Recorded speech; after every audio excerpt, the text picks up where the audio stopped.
नमस्ते, म नवीन Kumar Raniya, consultant physician. आज म एउटा बिरामी पेटको समस्या लिएर आउनुभएको थियो। लास्ट 5 to 7 इयर्सबाट विभिन्न ठाउँमा देखाउनु भएको र विभिन्न ठाउँमा इन्डस्ट्री पनि धेरै ठाउँ गरिसक्यो।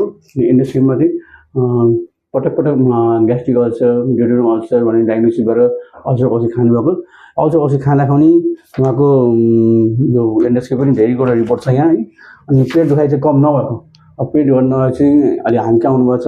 अब यहाँ आइसकेपछि पेटको उपचार गर्न सुरु गर्नुभयो। उपचार गरिसकेपछि कस्तो छ उहाँलाई, पहिला उहाँको के समस्या थियो, अहिले कस्तो छ कि उहाँकै मुखबाट सुनौँ के भन्नुहुन्छ। नमस्ते। हामी दर्शकलाई भनिदिनुहोस् के छ मलाई धेरै समय भयो यो अल्सर भएको। अनि अल्सरले मलाई 5 वर्षसम्म मैले कति टिचिङमा गएँ, पोखरामा गएँ है, कता कता गएँ, जहाँ गएँ नि मलाई गाह्रो भएर मलाई एकदम दुखिरहन्थ्यो है। यहाँ अनि मलाई जहिले यहाँ डाक्टर नवीन डाक्टर हुनुहुन्छ भनेर अनि लिएर आउनुभयो। यहाँ आइसी 11 दिनमै मलाई अलिक कम भइरह अनि मलाई एकदम ठिक भइरह हुन्छ भन्ने विश्वास पनि लागिरह।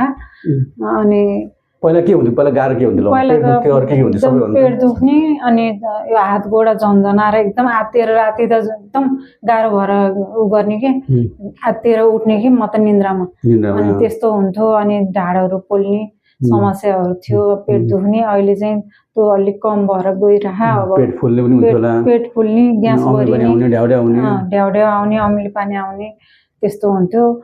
अहिले चाहिँ अमिलो पानी नै आएन अनि पेट पनि अलिक कम लाग्छ। अनि अलि 10-12 दिनपछि या 12 दिनपछि उपचार गरेपछि केही कम जस्तो लाग्छ।